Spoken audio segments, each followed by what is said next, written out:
talk about movies. I'm Tremaine Hayhoe. This is co-host Tom Kelly. Tonight we have a fun show where Tom is going to be asking me a lot of questions, right, Tom? Questions You about betcha. about being a director Right. and all that good stuff. But yeah, stay tuned because it's movie night. It's movie night, baby. Movie night, baby. Wait, Tom, I think is your thing on? Oh, Okay, hold on. It's okay, guys. Hang tight. Hang tight. Is it good? Are we good now? yeah, I want to mute. That you do. Okay. It's movie night, baby. Movie night, baby. Movie night, baby. Movie night, baby. Movie night, baby. Movie night, baby. Movie night, baby. Watch a movie and we talk about it. Then we talk about it on the show. Watch a movie and we talk about it. Then we talk about it on the show. Movie night. Movie night, baby. Movie night, baby. Movie night, baby. Movie night, baby. Movie night, baby. Movie night, baby. Hey ho, and I guessed what to do. Oh, movie night on YouTube. Hey ho, and I guessed what to do. Oh, movie night on YouTube. Movie night, baby. Movie night, baby. Movie night, baby. Movie night, baby. Movie night, baby. Movie night, baby.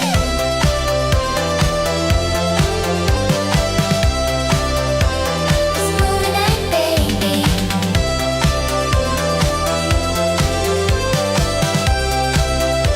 It's movie night, baby. Movie night, baby. Movie night, baby. Movie night, baby. Movie night, baby. Movie night, baby. Movie night, baby.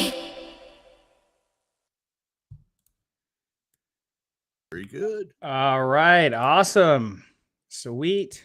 We go away, movie night. Okay.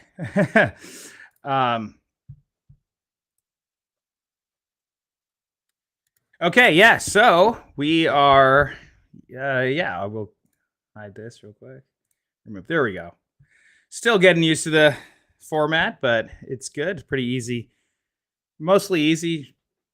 App to use, Restream. So yeah, welcome. So I'm excited because Tom Kelly said, "Hey, I've got some questions for you tonight, and something that I think will be pretty interesting. Hopefully, it's interesting for you guys at home, and we could talk about what it's like to. I don't even really know. He didn't preset me with the questions, which is a good thing, I think. So I'll be going in fresh, and yeah. All right. Well, cool. So you were mentioning before we went on the air that I don't know if it's a surprise or not, but we've got some changes in the box office this weekend.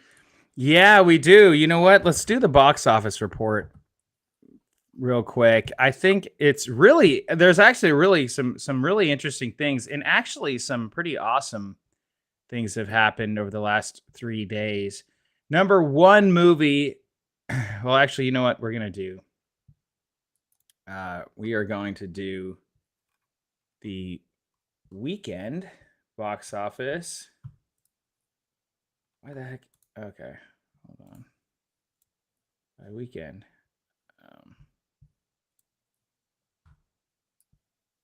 Okay. It wants to give me the daily box office. I don't want to do that.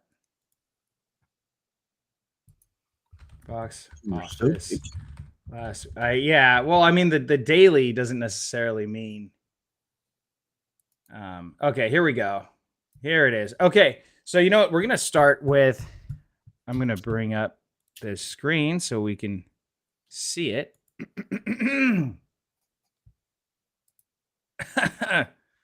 Of Of course, I've got a million tabs open. I'm glad I'm completely ready for this program today. I am sorry. Okay, no, we're good. I'm here now. We are here. Okay, I'm going to share this real quick. So, get us back on here. Come on, we got to be seen here. Okay, so we do this. Here we go. Okay, so, all right, we're going to start. Okay, so 10, marking out number 10 is 28 years later, The Bone Temple. Okay, so number 9, Marty Supreme. Did we talk about 28 days? Are you a fan of that? You know what? I am. I was a fan of 28 Days Later. I saw 28 weeks later, 28 years late, 28 years later. And then there's a weeks later too, right? Right. But this is 28 years. I saw 28 years later, the one that came out on Netflix like 2 months ago. Okay. And then, but I haven't seen this one. And I liked the last one, but it was a bit weird. I'm iffy with zombie movies. You know, they have to be done right. It's a tricky thing. I do like how they had it. I like the main character from it, but I must say I've forgotten most of it already. I remember the first one, 28 Days Later, probably more, you know, and that's the one that I saw 28 years ago. So I remember that one. You know, it's funny you should say it that way. Do you know who George Romero is? Oh, of course. Yeah. Dawn of the Dead. The father. The father. Yes.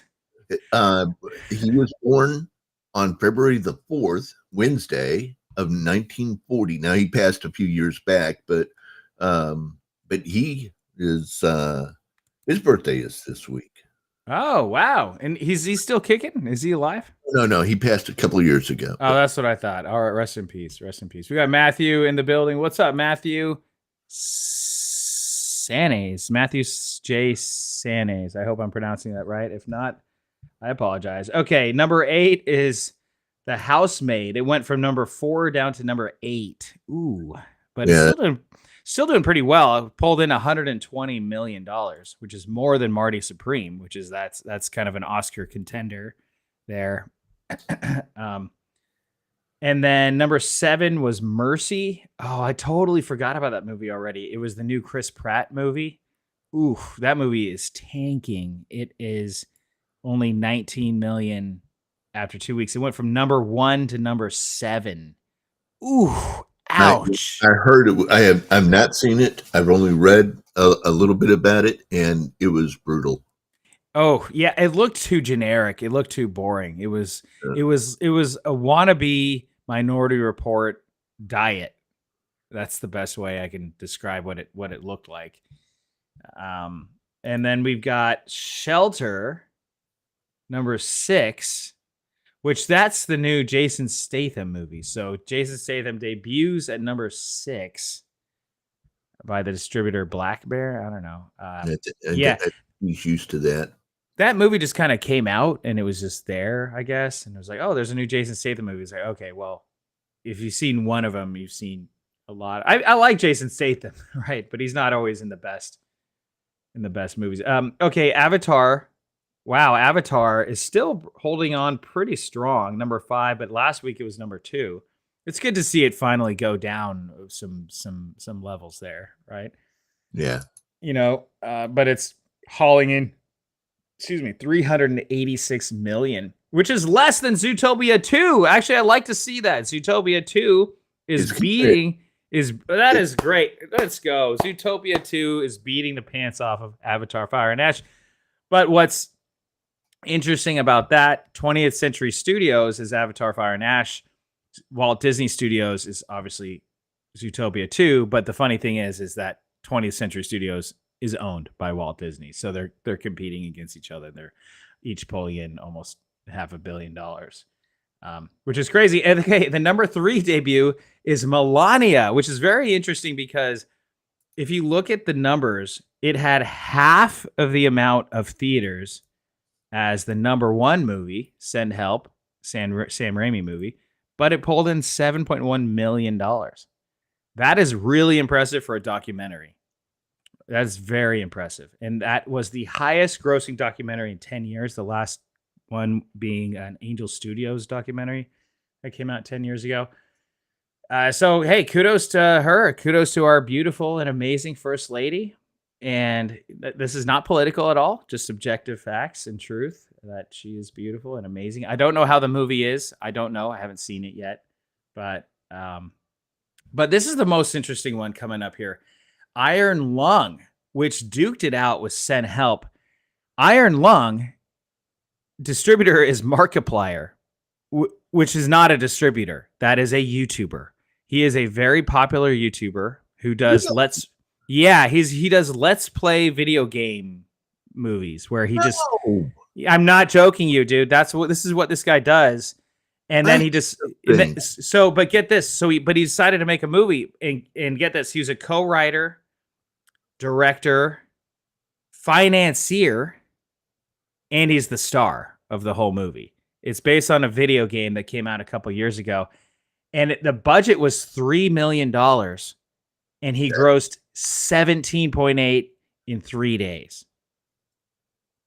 So he sextupled his investment in 3 days. 3 days. Times 6, everyone.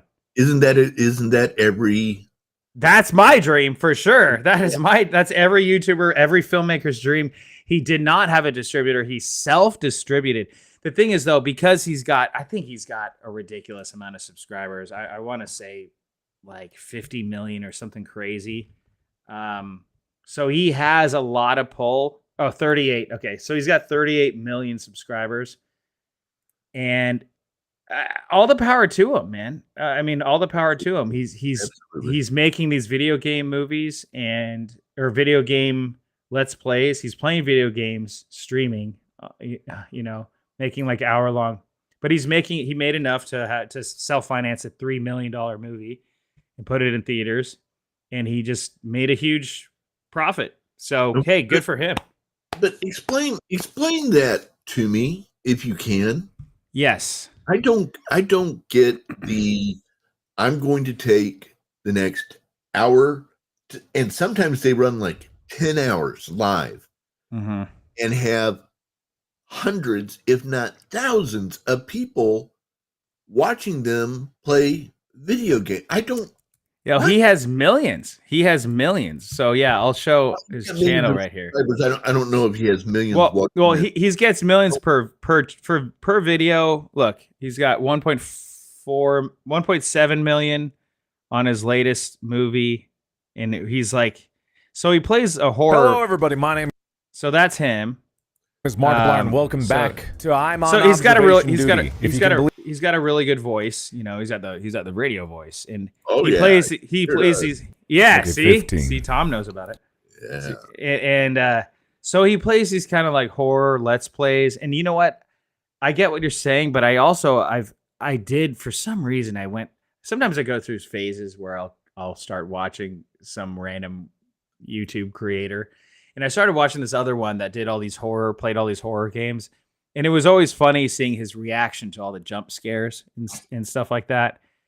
But so I can see that. And here, 40 minutes, I mean, the kids love it because they see him playing a video game. And I don't know. Anyway, so 1.7 million views. If he's getting, I mean, he's probably making anywhere between 6 to 20 grand on this video alone, right? So, yeah. Wild. Yeah. So, and then he posts, I think pretty much every day, if not every other day. So he's just printing money here. He really is. And then, so, 2 million views, he's probably making, anywhere between 4 on the low end, 4,000 to 15,000 on the higher end. If he's sponsored too, that could go way up. Some of these guys are making $100,000 per sponsorship. So, he had enough. He had $3 million to bankroll his own movie, which is good for him. That is awesome. And for those idiots, whoever decided to not distribute his movie, I swear to God now, they are kicking themselves.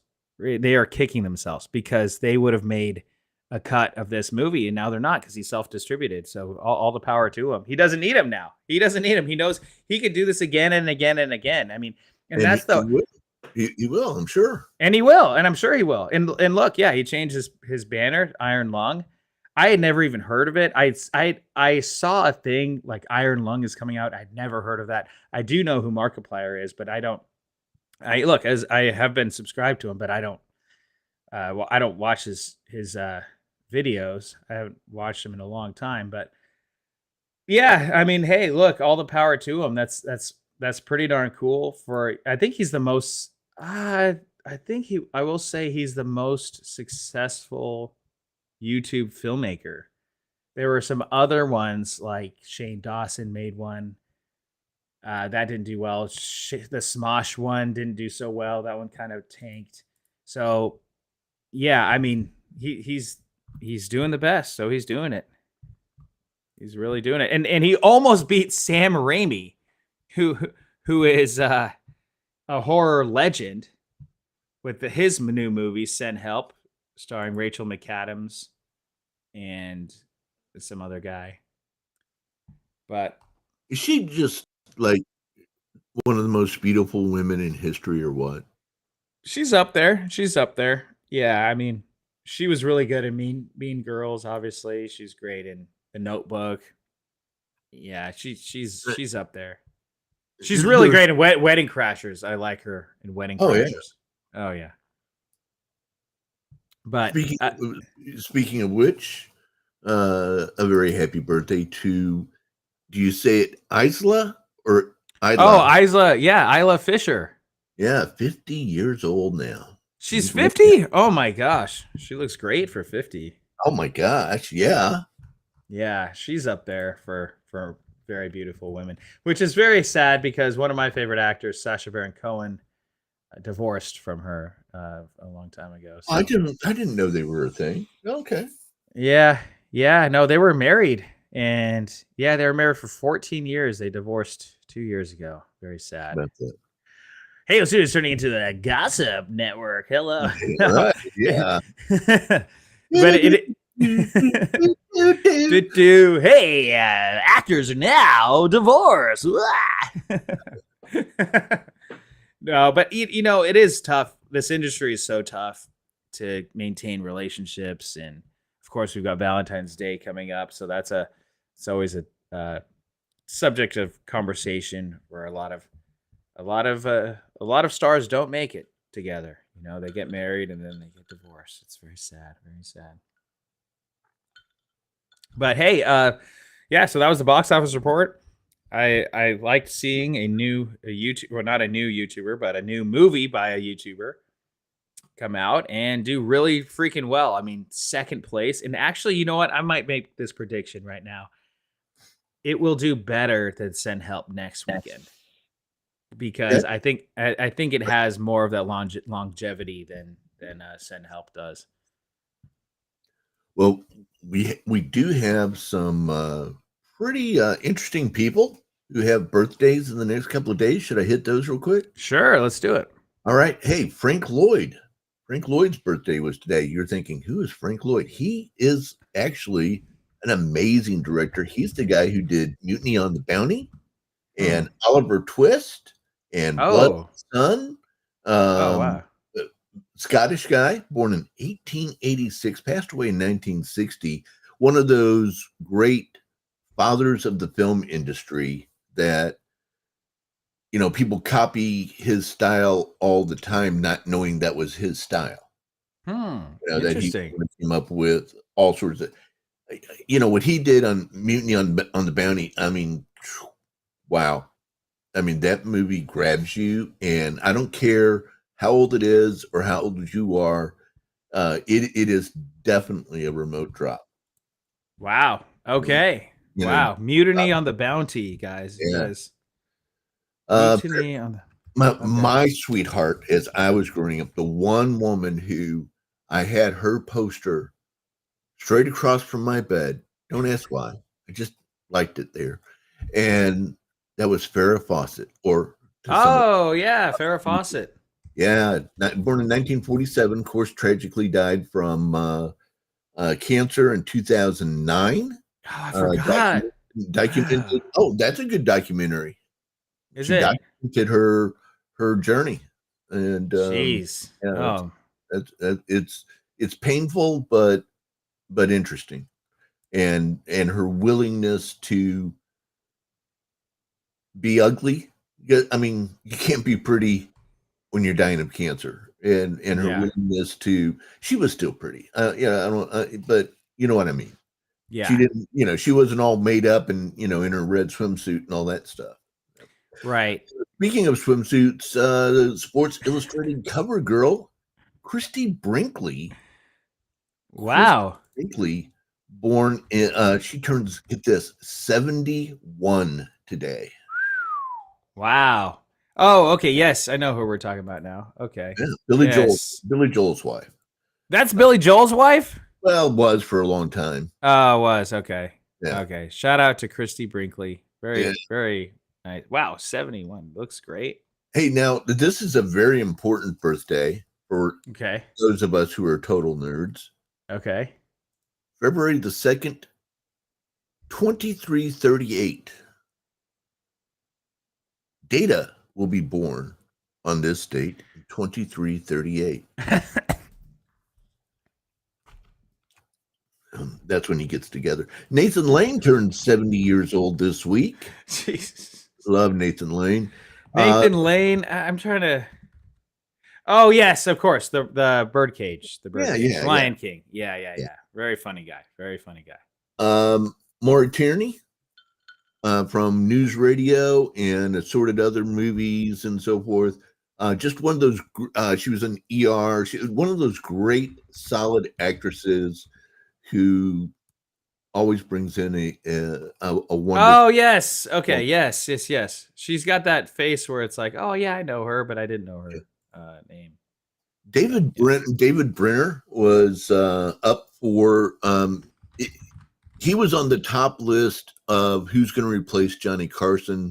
Of course, they went to Jay Leno, but Dave Brenner was certainly in the conversation. Wow. Great entertainer, huge nose, and loved to make fun of himself. Mm-hmm. Told great jokes. Really enjoyed him. Very important person. Do you know this name? David Newman. David Newman. I don't think I do know this name.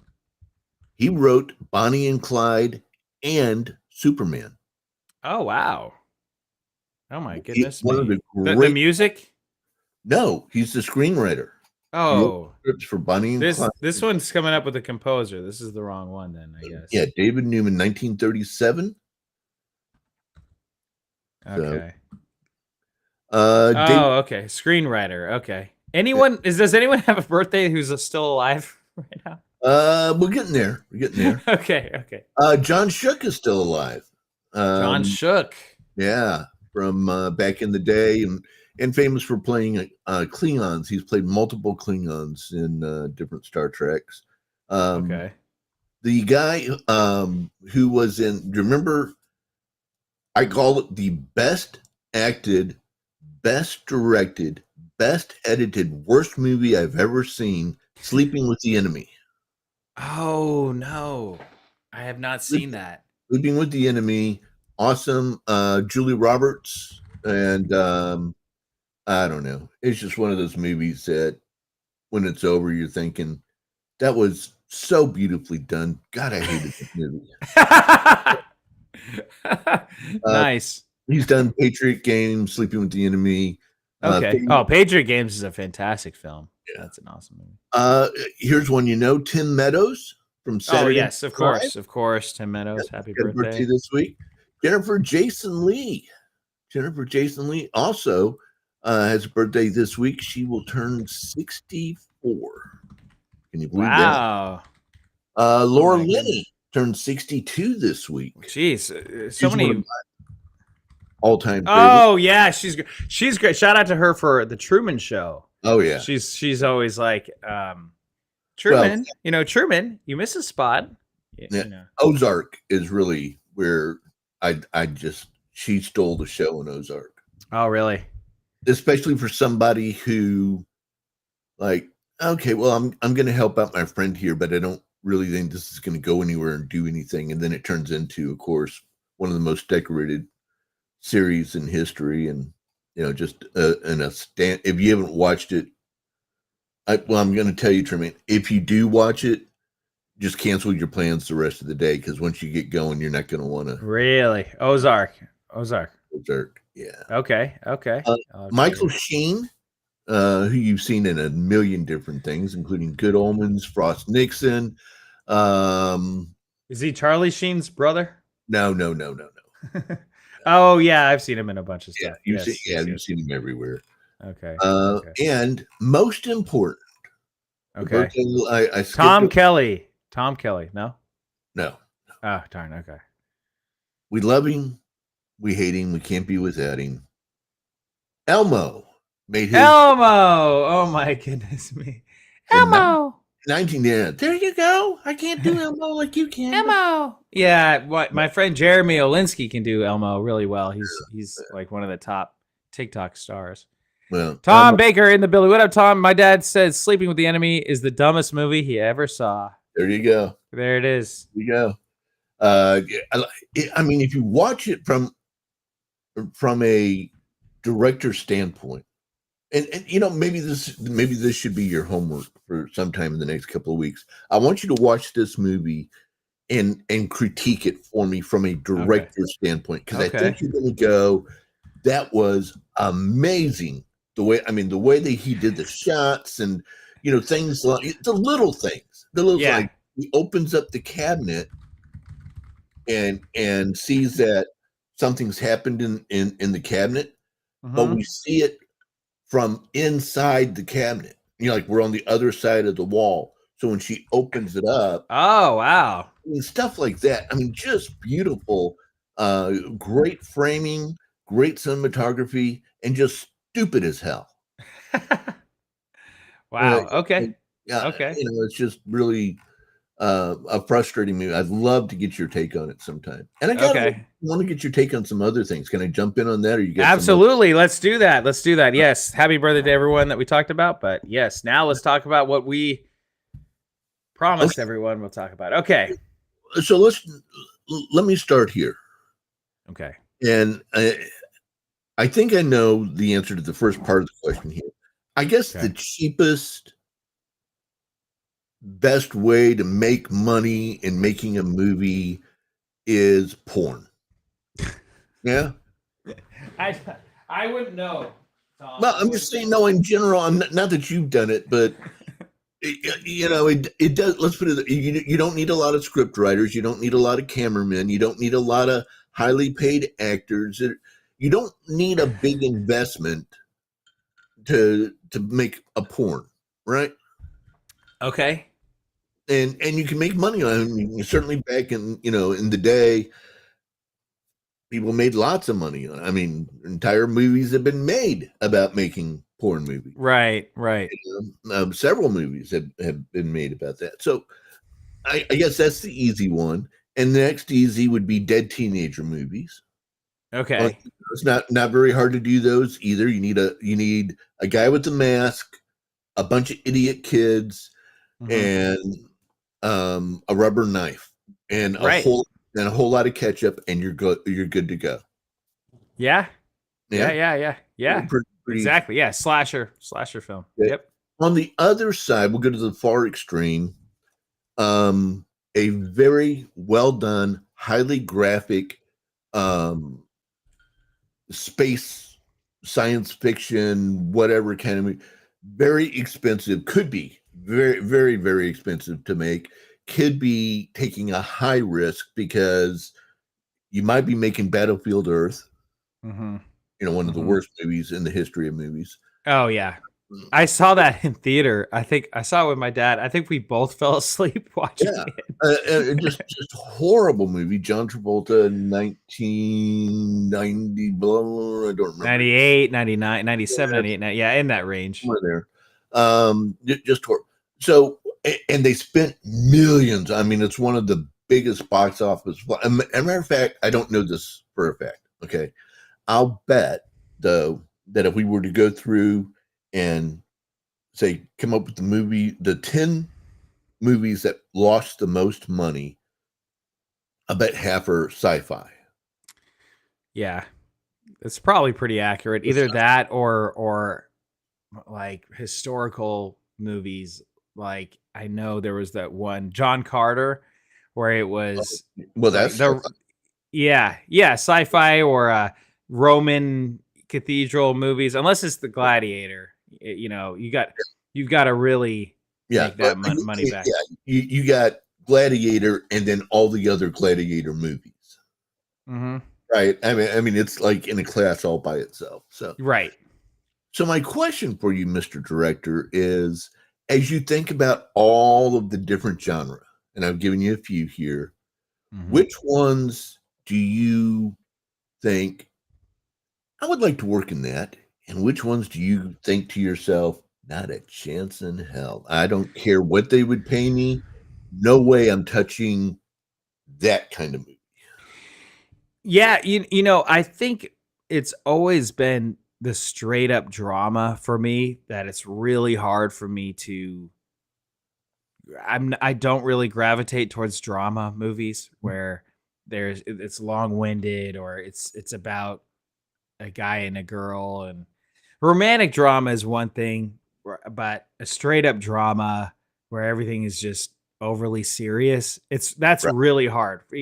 I would not it would be really hard for me to make that type of movie because I'd be thinking about a joke every 2 seconds. I'd be thinking about how to make something funny or Right. you know, because as soon as because people, I sit through some of these movies and it's like, Motion yeah, detected at the front door. oh, he's got motion. He's got motion at his front door. Speaking of ghost movies, oh, but at the same time, I mean, that would be a challenge. That would be a huge challenge to think about a straight up drama that is good because the actors have to be really good. The writing has to be phenomenal.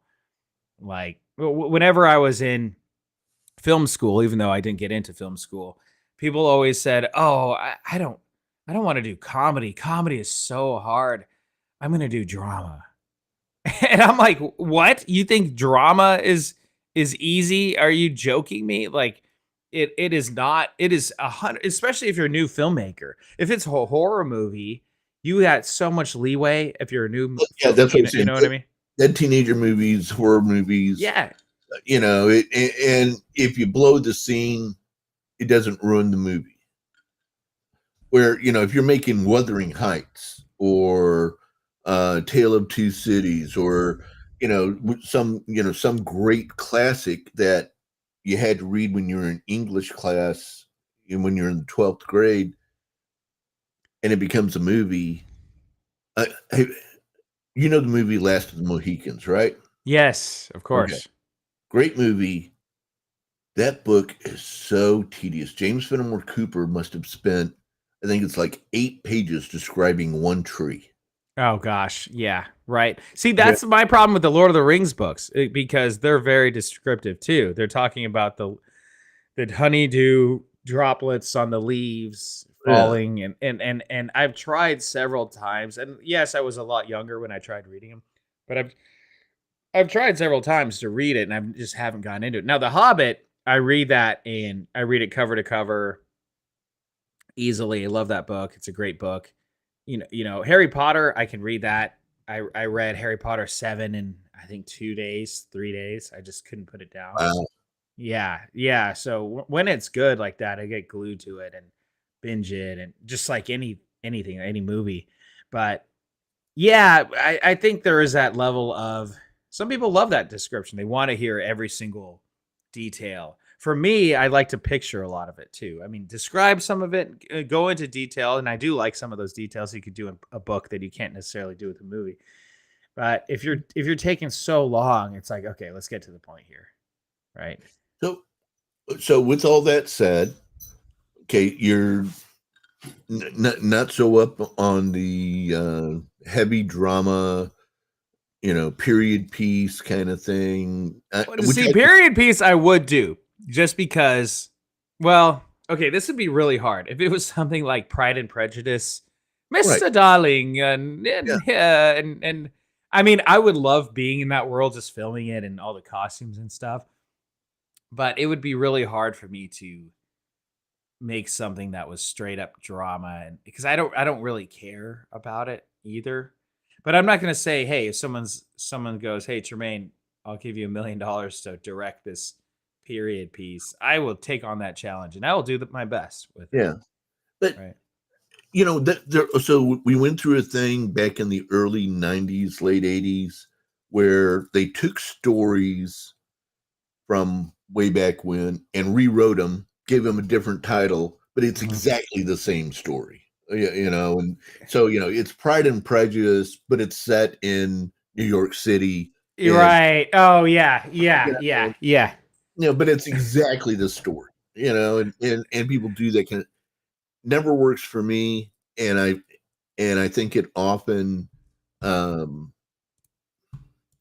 do I put this?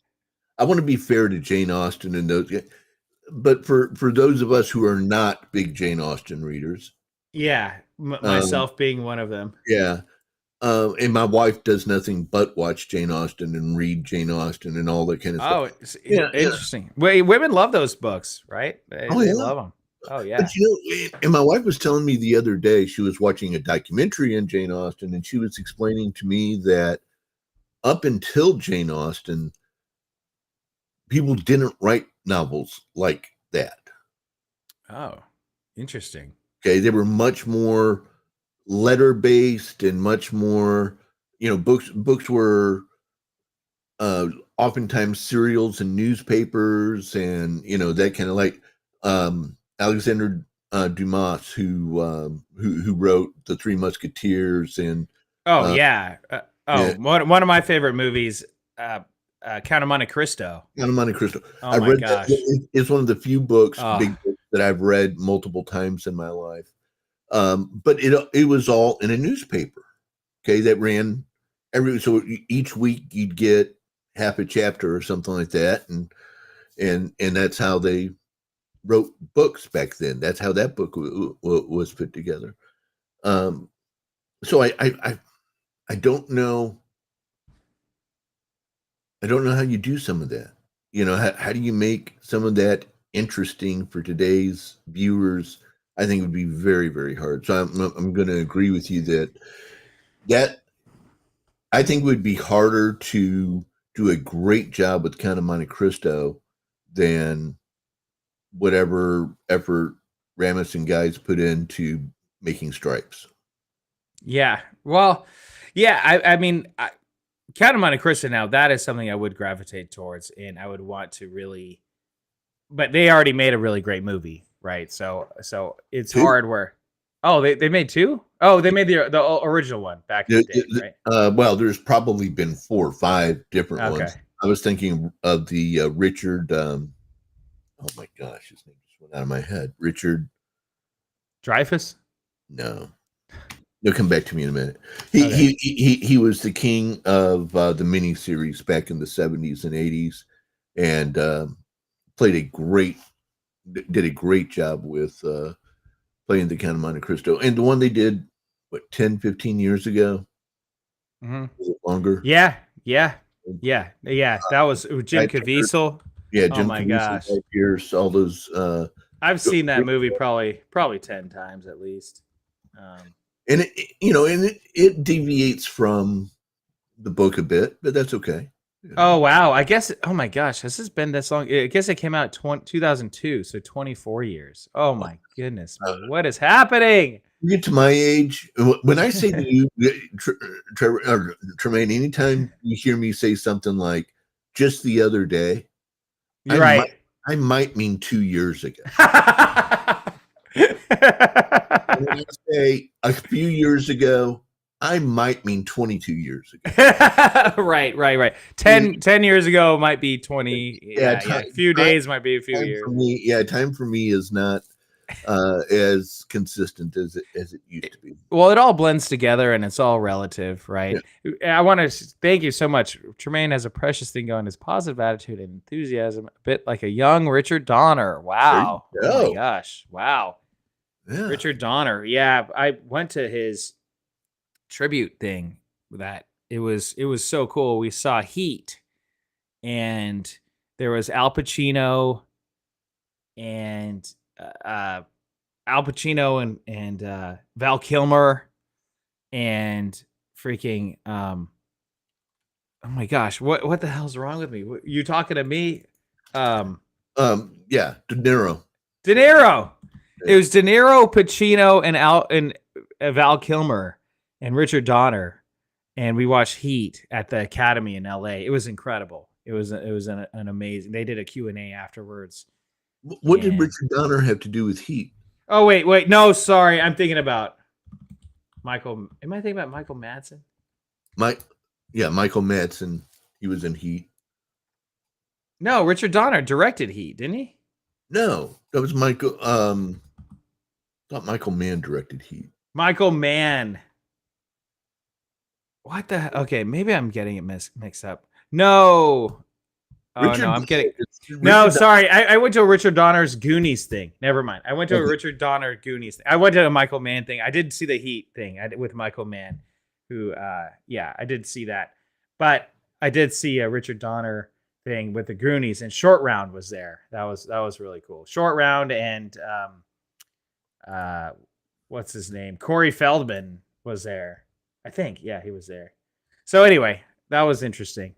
But I used to have the entire scene where Pacino and De Niro are in the restaurant talking. I used to have that whole thing memorized, and I would do my Pacino and all. I haven't tried that in years, so I'm not going to try it right now. Oh, let's hear it! Come on, let's hear it. Let's hear it.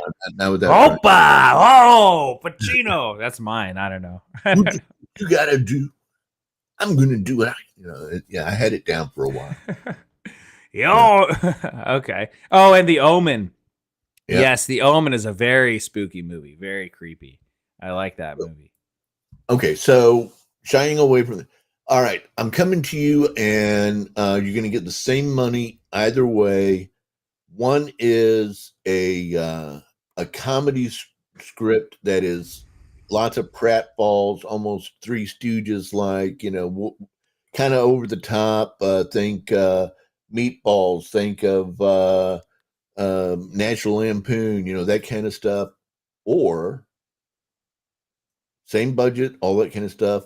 A creepy, really well, let's say, sexy vampire movie. That would be a fun challenge to me.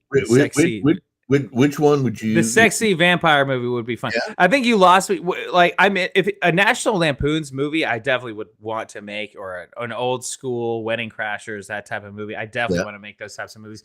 But once you said Three Stooges, I'm not into Three Stooges at all. I don't find them funny one bit. I never got it. I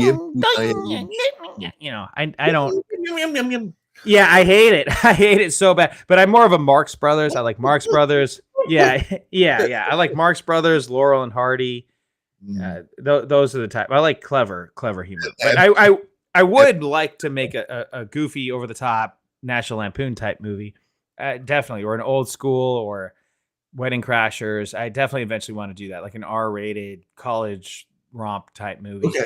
Yeah, that would be a lot of fun. But I'm more attracted to a creepy, sexy vampire movie. I don't know what kind of movie I would do. It wouldn't be Twilight, but it would be. Yeah. Let's say it's a book that Anne Rice wrote, or something like that. That has a really great script and cast. That would be something that you would consider. Oh, absolutely. Yeah. Something like Interview with a Vampire, or yeah. Which I think is underrated. I hated they put Cruz in Lestat's spot, and yet he somehow managed to mostly pull it off. I hate to say this, I haven't seen that movie yet. Oh, really? I really haven't. Yeah, but it's worth watching.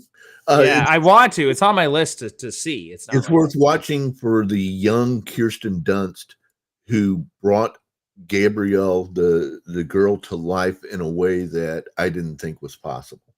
Gotcha. Okay. I mean, she was incredible in that whole movie. And I got a chance to meet her in real life, and I told her that. Wow, awesome. That she was what she did there. We met in a casino, actually. Really? Yeah, but were you at the blackjack table? It's a long story. Poker table, poker, yeah, something like that. And, okay. and she and I got to chatting, and we actually ended up on an elevator, just the two of us. And really? I said, I know you hear this kind of stuff all the time, but I'd be remiss if I didn't tell you. Of all the different things you've done, I thought what you did, and she said it was a really hard movie to make because it was one of the first, big movie, the big things she'd ever done, and she loved it, but it was really hard on her. Wow, interesting. Okay, so those were some of them. I could keep going. I got more questions. Yeah, keep going. Keep it going. Okay. How do I ask this next question without having you have to reveal anything? When you're planning out the next couple of years or whatever, actually, I'm kind of giving away the question here. How do you look at, okay, I've got 6 months and I got a year, I got a year and a half, I got 2 years. Do you start like now planning out, here's what I'm going to be shooting in August of 2027, and I'm going to, I want to have this written by December, or is it kind of more of a, hey, as it happens, and I'm just there to go along with the ride, or some combination thereof? How do you make this work? Because you can't, this isn't like going to work at McDonald's. Right. Fortunately, it isn't. Yeah. Right. Yeah, fortunately, but you can't just show up and go, all right, well, we'll make a movie today. I haven't really thought much about what we're going to do. Right. Yeah. I'll show up. I know what to do today. Right. Yeah. Okay. So right now, I'm taking it kind of 6 months at a time right now. But Okay. what you're saying, I'm getting better. I'm starting to get better at doing more of that because I really need to. And that actually helps with the current project, is thinking about the project after that, because there's something to a lot of filmmakers. They get so wrapped up on their one movie that they're making. Oh, this one movie, it has to be perfect. It has to be great. We have to make it the best it could be. And I agree with all those things. You want it to be the best it could be. But then there's some type of, a lot of filmmakers spend too much time on their movie when they don't necessarily have to. And when you're thinking about your project's next couple ones in advance, then you have more of a practical approach to it. You're like, okay, well, I've got this amount of time to focus on this project. After 6 months is up, I'm going to work on my next one. So right now, I'm working on my next movie that's going to premiere July 10th at the Golden Bear Film Festival. Now I'm in Sacramento, please. In Sacramento, yes, in Sacramento, the Trevor Harris at the Harris Center in Folsom, Yeah. And it's a beautiful 800 person auditorium. It's going to be big. It's going to be the biggest premiere I've ever had, times 2. The Hampton Inn and the Holiday Inn Express nearby still have rooms available. So yeah, that's right. Yes, that's right. Yeah, there's Marriott right close by. There's a lot of hotels, and that's part of the logistics of where we found this place. And we're in a nice area. You're not in downtown Sacramento. Not dogging on downtown Sacramento, but I kind of am a little bit, because it's shady and kind of gross and a lot of weird, gross things happening. But we're in wholesome Folsom, so it's a beautiful theater. But anyway, so I'm thinking about that. I will say I do have my next movie after that. I have the idea, but I don't have the script yet. But I have the idea. I know what I'm going to do next after that. Yeah. And it'll be more going back to the thriller type thing. That's all I'm going to say. Yeah. But this next movie. So right now I'm thinking about 6 months in advance. And then also the Bigfoot movie, we're going to throw up by Halloween. I see that as more of like so for Hayhoe Studios, I'm taking stuff like Hayhoe Studios' main projects, the like the Rideshare, like Simp, like Cat Town Story. Those are my more tentpole films, as you Right, can right. say. Bigfoot's Ghost, those are paranormal pictures, right? So it's kind of a division of Hayhoe Studios where we can have fun, we could spend nothing. It's kind of more of a YouTube movie. But that's I say that is getting my reps in. You're getting your reps in while making, you're making something that doesn't actually have a script. It's all improv actors, but you have guidelines and you're still putting together, producing a movie and having fun doing it. Mhm. And it's kind of stuff where I could make very, very low budget, still do that and get those creative juices going. And I do want to do a Bigfoot movie a year because why not? I mean, we could do it. We filmed the first one in 3 days. So, this next one is going to be maybe a 5-day total shoot, so it's stuff that we can do just with what we have and with little bit. But I guess to long story long, I want to look and get in that position where I am looking 5 years out, 10 years out. I do want to get to that point, but as of right now, it's kind of a 6-month chunk time period. Okay. I'm going to put you on the spot with this next question, but Okay, I'm in the hot seat. Yes. Because I don't know all of the people who are watching right now and who might be watching later. This can be a tougher question for you. Okay. You got the cinematographer, you got the DP, you got the AD, you got the best boy, you got the actors, blah, blah, blah, blah, blah. Who do you want in a position that, I want my best friend in that role, and that role over there, it's better if I don't even know the guy. Ooh, interesting. You, you know, I personally like building a lot of rapport with the crew. And I feel like the more rapport I've built with them, the better I can effectively communicate with them. If I haven't built any rapport with some people that I'm working with, and then I am kind of direct, because I am, as a director, I'm direct, right? I'll say, okay, no, do that. Oh, that didn't work. Let's do this again. Some people can take offense to that because they're like, oh, so you're saying I'm not good, or that wasn't good, or I'm like, well, yeah, it wasn't good, but we'll do it again. It's going to be better, right? Right.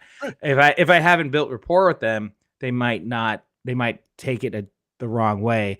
So I'm always like, I would actually prefer someone that I built a lot of rapport with. But at the same time, the director of photography, the director of photography is so key because it's the look of the film, Right. And I want them to.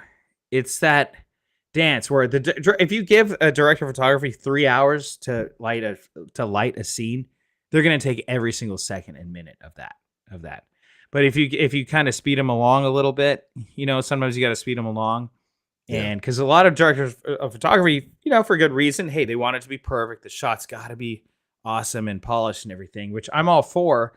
But as a producer, with my producer hat on, it's time is money. And if you can get that same shot or a similar shot, 80% as good in half the time, that's way better than taking all this time, lighting something.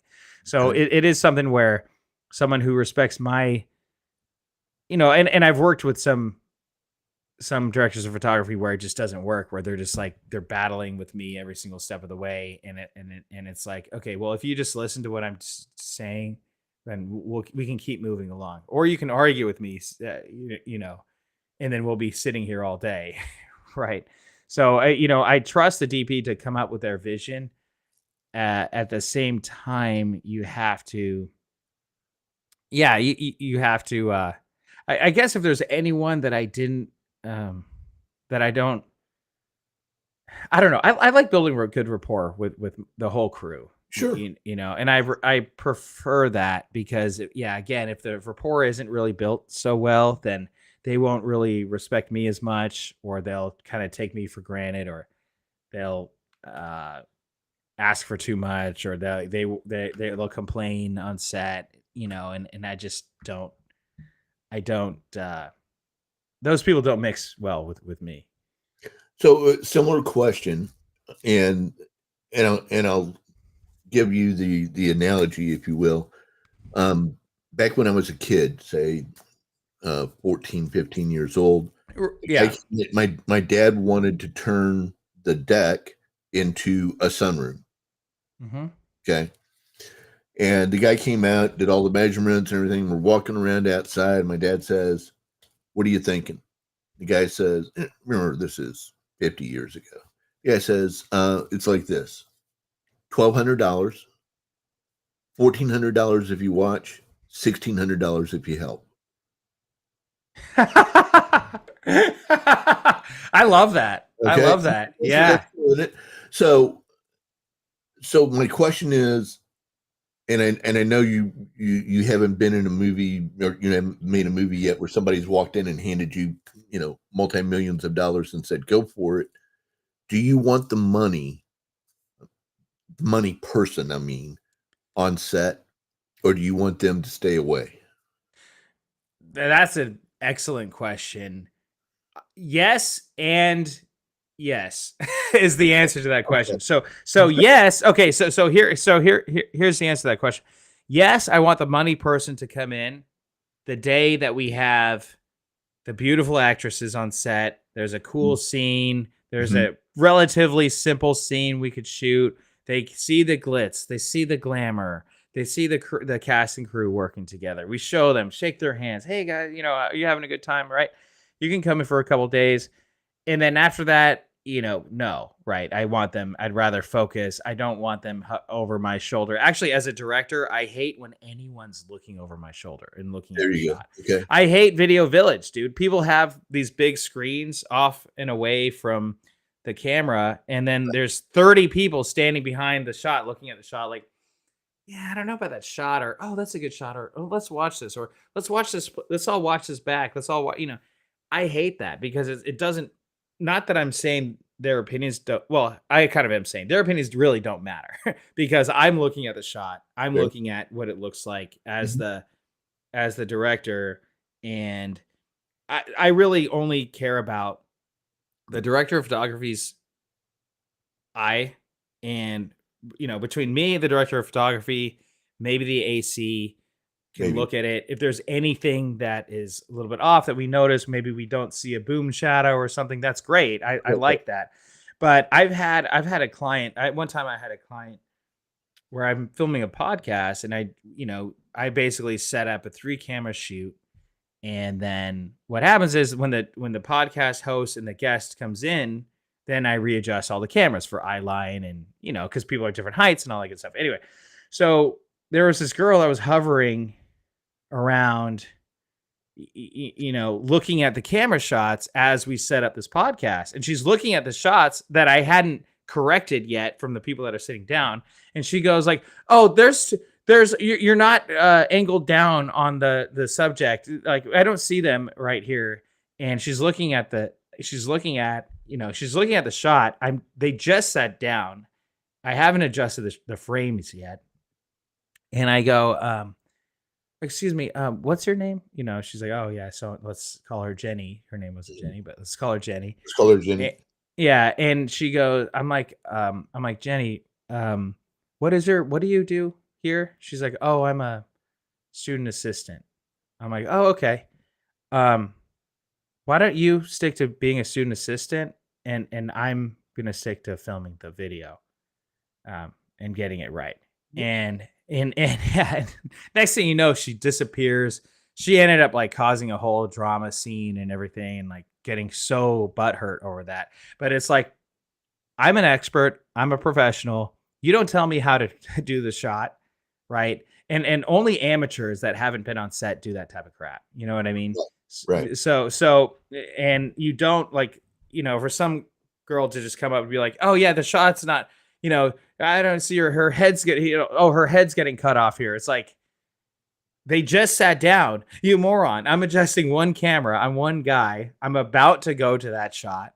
Right. And let people do what you do. And like you said, I love that, what that guy said, $1,400 if you watch, $1,600 if you help, because there is something where help can hurt if it's not the right help. Help can hurt. And I had to actually tell a relative of mine, I won't say who it was, when I was setting up the Simp premiere, they were asking where we were setting up the step and repeat and everything, and he was just asking these questions and not actually doing anything and all this stuff. And I'm like, look, why don't you go deal with the actors? But that's what brothers are for. Oh, yeah. Well, it wasn't actually my brother, but again, but again, people want to help. There are people that want to help, but if they're doing more, and especially the film industry too, where like, I mean, look at anything. If you look at a light stand, for example, they'll tighten it way too hard, which is terrible. You do not want to tighten a light stand too hard, right? You don't want to loosen it too much either, because then it will just slip down, slip and fall down.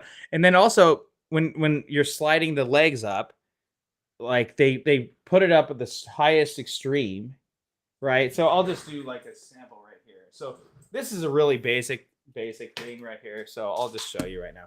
So this is like a basic tripod, right? People that don't know what they're doing will go like this and try to get it to stand, right? Oh, then guess what? Oh, it falls, right?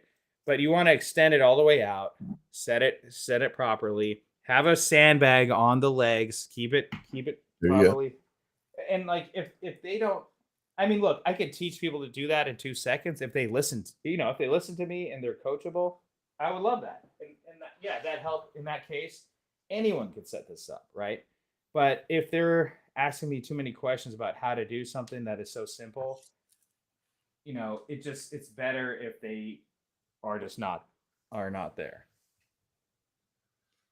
Which I've got 10 more questions, but we're almost out of time. So let me ask you this one to kind of wrap up. Well, it's up to you. We can go a little bit longer if you want, but if you're short on time, we'll see where this goes. Okay. Which day do you look more forward to? First day, last day? I think first day. Yeah, I think first day, because it's really exciting. I mean, every day is really exciting, and they're exciting for different reasons. Could be a location, could be a different actor, could be. And then last day, typically, it's weird because it won't feel like the last day, right? And it won't really necessarily sink in. Like Simp, for example, we had 10 days scheduled, and we finished in 9. So it was like, oh, I was like, oh yeah, we got tomorrow. But I'm like, wait a second, what do we have to shoot tomorrow? We shot everything. Oh, we don't have, I guess today is the last day. Huh, wow. So, I think there is something where, but by that point though, I am very tired. I remember, I don't know if I've told you this, but when we wrapped on Rideshare, it was a 16-day shoot. We had 1 day off in between the whole day. We're filming. Yeah, we were filming at night, 6 p.m. to 6 a.m. Right, and then as the sun was going later, it would be 6:30 to 6:30 p.m. to 6:30 a.m. or it'd be 7 p.m. to 7 a.m. Right, but it was all dark shooting. We were up all night, and then we would get back in the morning, transfer all the footage, sleep, wake up like 2-3 p.m., prep for the next day. Anyway, so the day after we wrapped that day, and I'm like, okay, I'm just going to go relax. I'm going to go to the movies. I went to go see the Lego Batman movie, right? Oh, yeah. Yeah, right. So I go to see the Lego Batman movie. Low expectations. You're not expecting it to be good. No, and it was great. I'm having a great time. I'm watching it. And the next thing I know, I drift off. And then, I wake up and I'm watching the movie and I'm like, I've seen this part before. Like, what happened to the projector? Are they not doing it right? And then I looked at the time. You slept all the way through. I slept all the way through. And like, this is like the 20-minute mark of the movie. I fell asleep. I slept through the whole rest of that movie. And then I woke up within the first 20 minutes of the next screening. They cleaned, They cleaned around me. I think I was just so passed out. And by the way, this is like 2 p.m. on a Wednesday. It was some like, they probably just saw this like, oh, well, he's asleep. I don't want to wake him up. And yeah, it was funny, man. It was really funny. But I was so exhausted. I mean, and also time, like people build really. It's a really interesting thing on a film set. It's like you get so close with people, you're working directly with them for days at a time, hours and hours and hours at a time. And then, hey, and then we're done. And it's like, we'll see you later, see you at the premiere. Right. And so. Okay. Similar question. They kind of go to, you'll notice I kind of group these together. Similar question to my executive producer question a minute ago. The screenwriter. Mm-hmm. You want him around, or thank you for your script, now get the hell off my set? Well, I actually can't even speak to that because each time the screenwriter has been me. Right. So in general, so you and I give you a script and you say, Tom, that's awesome, I'm going to make this movie. Stay in Houston. Or are you going to say, I'm going to make this movie, come on out, let's do it? Yeah, I would probably more say come on out, but it does get tricky where you have to make these split decisions. And being a director, you have to make I'm trying to think 10 decisions in advance when I'm making one decision, right? So I'm thinking about, okay, what if we change this line? Okay, we change this line. So the line goes from, oh, I didn't know you had tattoos, to saying nothing, right? You're getting rid of that line. So let's say, so I'm like, well, that line, I didn't know you had tattoos, is alluding to that he's a different character, which is foreshadowing for later. So that's kind of an interesting line. We should probably keep that line. So I'm already asking myself, oh, writer, what do you think, writer? Should we change that line? Should we keep it?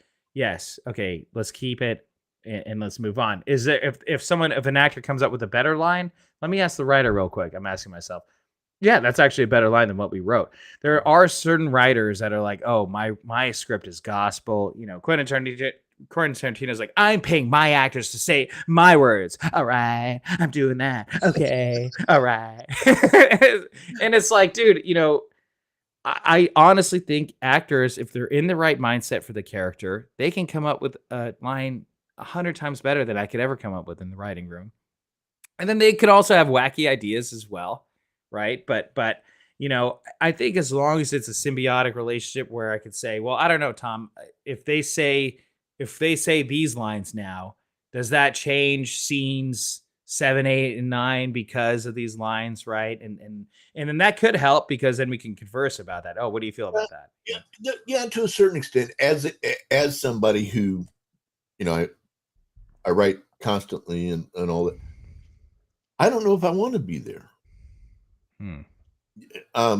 You've got my baby. Take good care of her.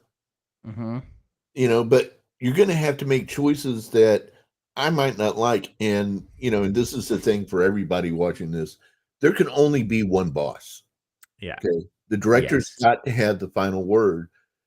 And if you can't handle that, because you might tear up my baby. You might say, look, this entire half chapter, we got to punt because it's just not going to work in this movie. It's beautifully written. It's very funny. Love what you did. And I'm not going to do it because it doesn't work with the rest of what I'm trying to put together here. That's a hard thing for a screenwriter to hear. Mm-hmm. That's the heart of the movie. If you don't do that scene, what's the point of doing the whole thing? I mean, I can see that it's going to go back and forth. And I don't know if because I got to let you do what you got to do. And if I'm sitting there, I might be going, oh, now you're like, now I got to worry about what is Tom flinching about? What's he's over there in the corner smoking, and I didn't even think he's a smoker. He's, right? He's picking up bad habits now. Yeah. What's happening, and that's, I think that's a natural place for there to be conflict on the set between the director and those who are paying, those who have written. Director, actor, look. If you want to be a director, quit acting and go be a director. Mm-hmm. Yeah. You can't. Very, very, very seldom is a movie good where the lead actor is also the director. Right. It's very seldom. I Yeah. can't even think of one off the top of my head. I'm sure there are a few, but Yeah, I thought about Bradley Cooper with A Star Is Born. I thought he did a good job with yes. that. Okay. But again, though, the writer director is a different thing too. He wasn't. I don't know if he was the writer, but I mean that No. script was already written by someone else, right? But yeah.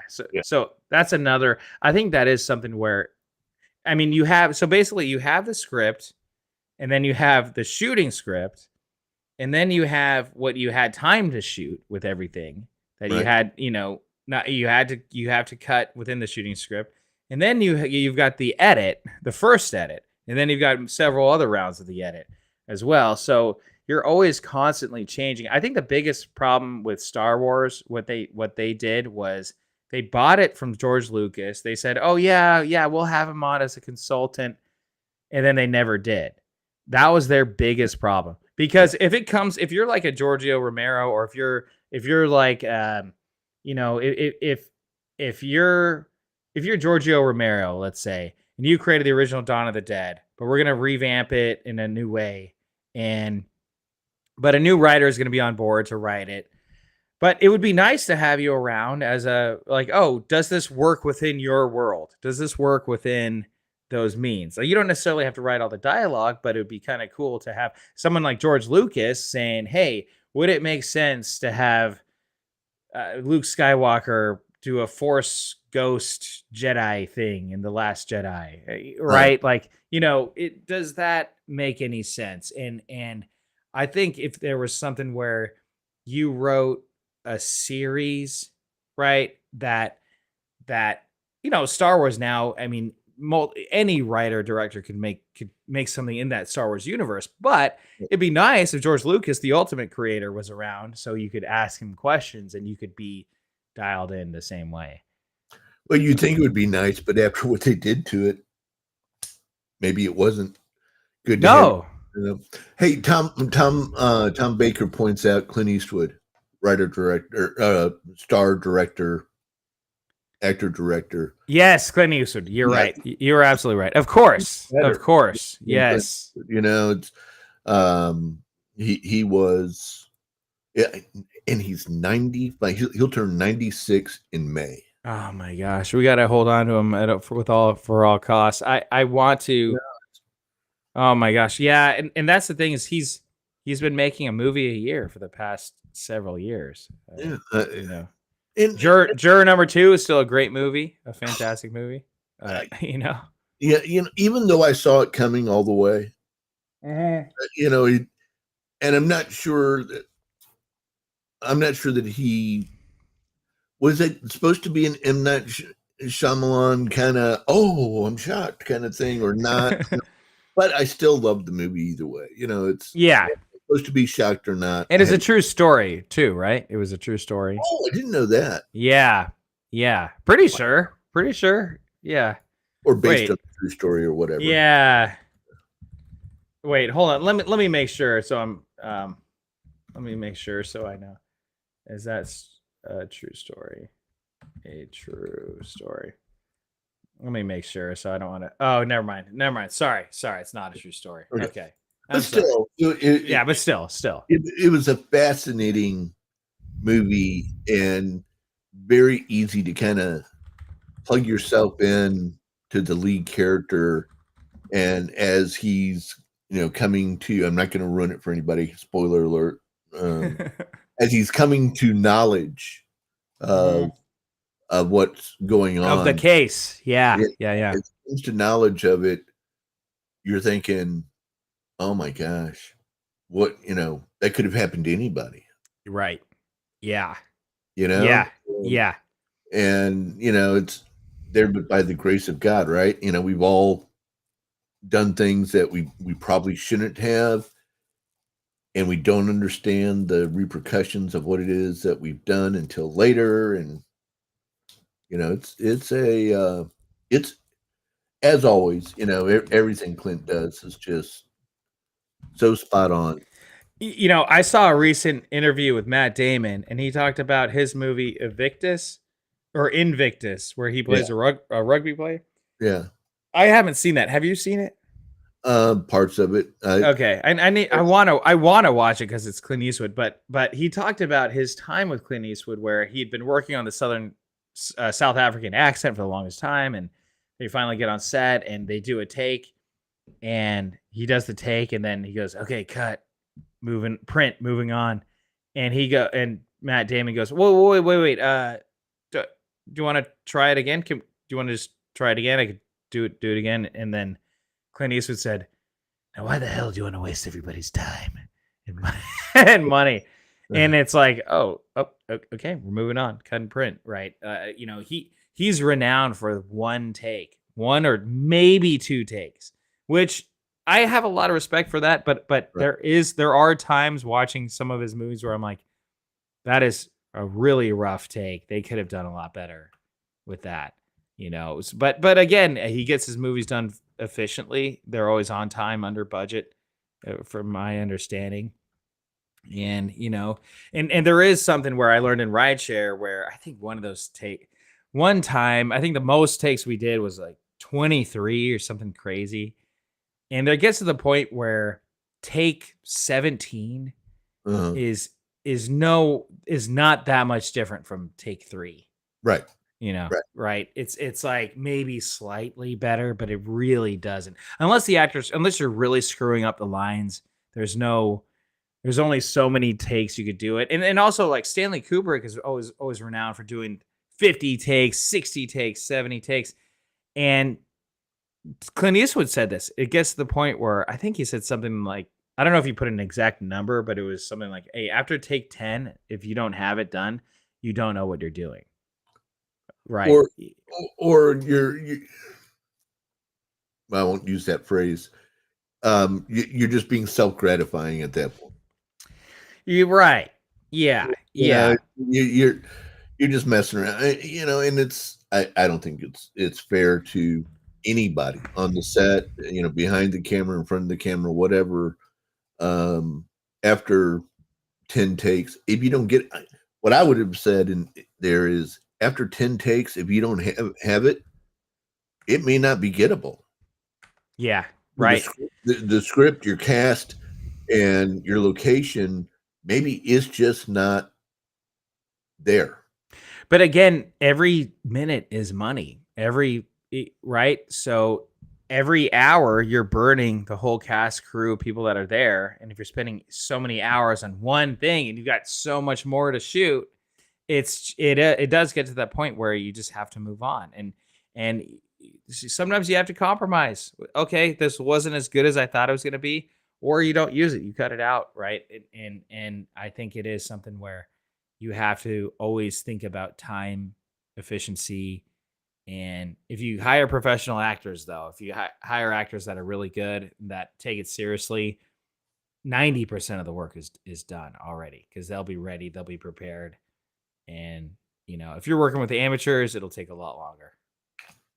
Yeah, who's the worst actor you've worked with? Teasing. My next question is, tell me the people who are totally a pain in the ass that you work with. I'd have to think about that one. Okay, good. Yeah, but I think the ones that, I don't know if there's ones I always hate. So there's certain things that actors do that really bugs me. Really, like, as a director, it'll really bug me. They'll say like something like, "Oh, I just had a small part in this film, but I'm in it, but I'm in a tiny such a small part." And I hate that so much. Small parts, only small people. That's true. Only small actors, right? And they all work on the Wizard of Oz. No, no, but it is. It's like, you should be happy that you're in it, even if you're in it for a split second. And then there's other actors that are actually in it for a split second, and they act like they're the lead of the film, which I think is hilarious. But I would rather that. We had this actress in my bachelor party movies.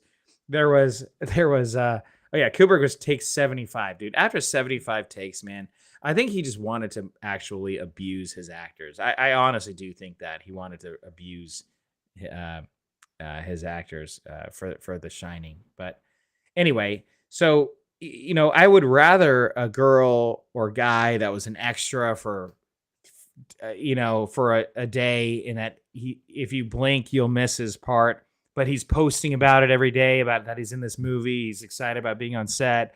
I would much rather that than an actor that's in one scene, has a lot of dialogue, makes an impact in the movie, where he goes, "Oh yeah, well, yeah, I wasn't lead in that movie, so I only had a small part."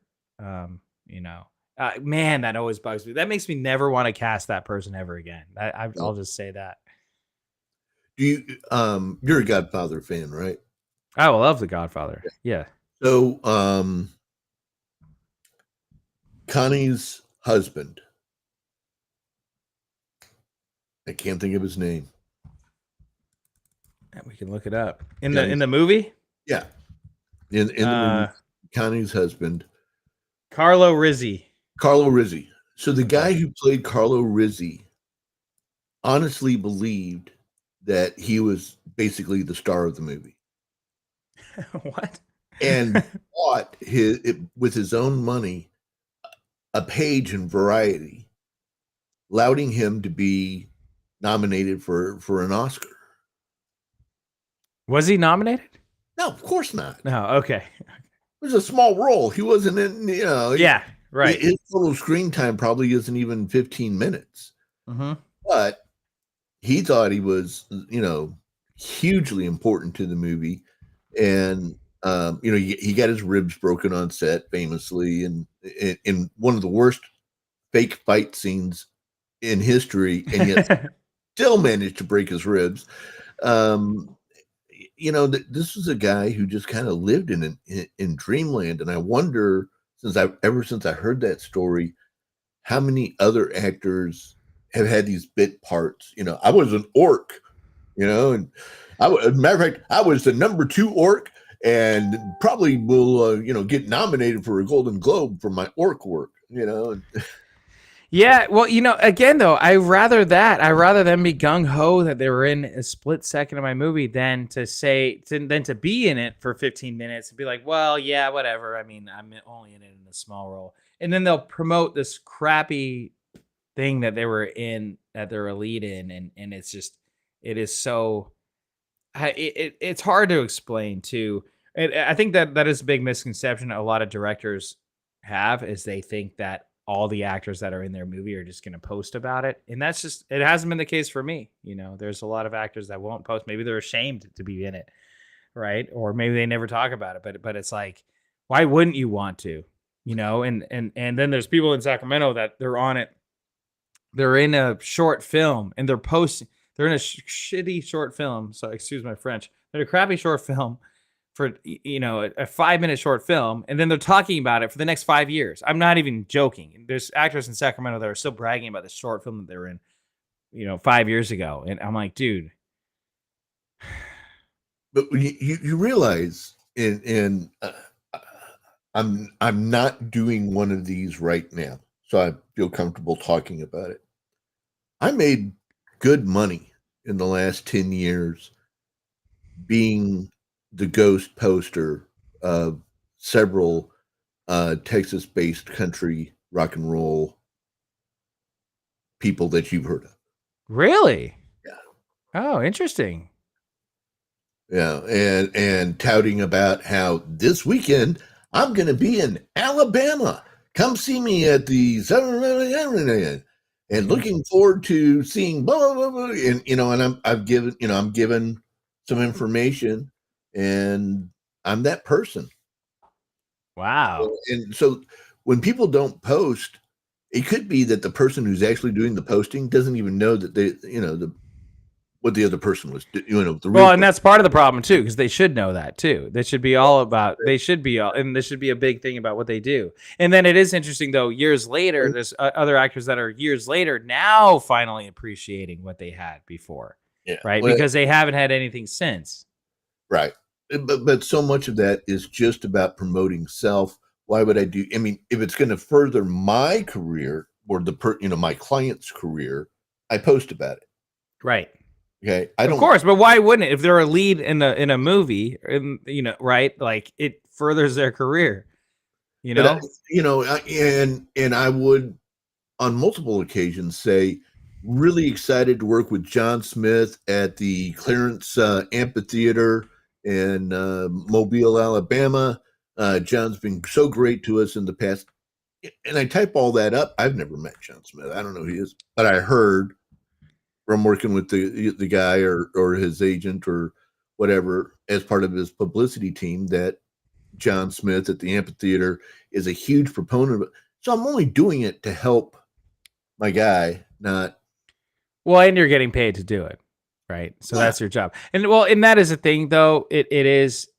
I guess to me, I understand if people aren't just tooting their own horn all the time with all the different projects they're in, because I don't even do that enough for as much as I could or should be. But I think what I get frustrated with is when they do a big project in a feature film that they're in with me and they don't ever post about it. Then they're in this tiny, crappy short film and they're posting about it all the time.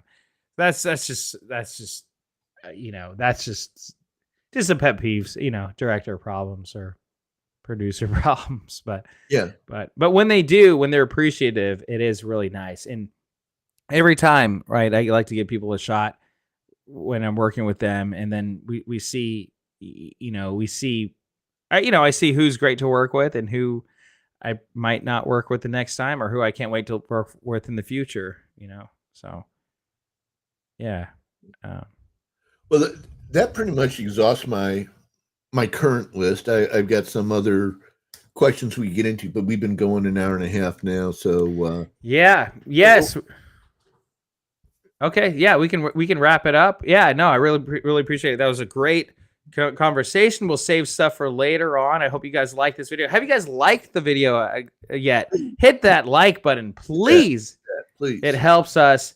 And if you guys can really, really help us out, please go to patreon.com/Hayhoe Studios and help a brother out. Help Hayhoe Studios become the greatest movie studio in the world. We're working towards that. Before we go, sometime between now and the time we meet next, I will be doing two things that people might want to take note of. Oscar and the Hurricane children's book will be available on Kindle for publication sometime this week. I thought it was going to happen today. I got sidetracked into another project, but it'll be out there here very soon. So be looking for that. And the other project that I'm really spending a lot of time on right now is the AI Lie. Okay. And we're gonna expose what's really going on behind the scenes with a lot of these chat bots, and starting off basically pushing for using language properly. Is this a book or is this a? It's a essay/video. Okay, it's a video essay. The video will point you to the essay. So video 10 to 12 minutes. I'm still working on the exact timing, and I'm going to upset some people. Okay. Well, but you guys, we got to tell the truth, man. You got to tell the truth. Absolutely. Well, the truth is, it's been great. Guys, please support us on Patreon, patreon.com/Hayhoe Studios. You guys can see the behind the scenes of our new Bigfoot movie. And also there'll be behind the scenes of the new movie that we're working on. Hopefully we're shooting by March and April at the very latest, but there will be a lot more on that too. So awesome hanging out. Yes. Thank you so much, Tom. Thank you everyone for tuning in. Absolutely. Remember, yes. Thank you, Tom, for everything. That was a great night.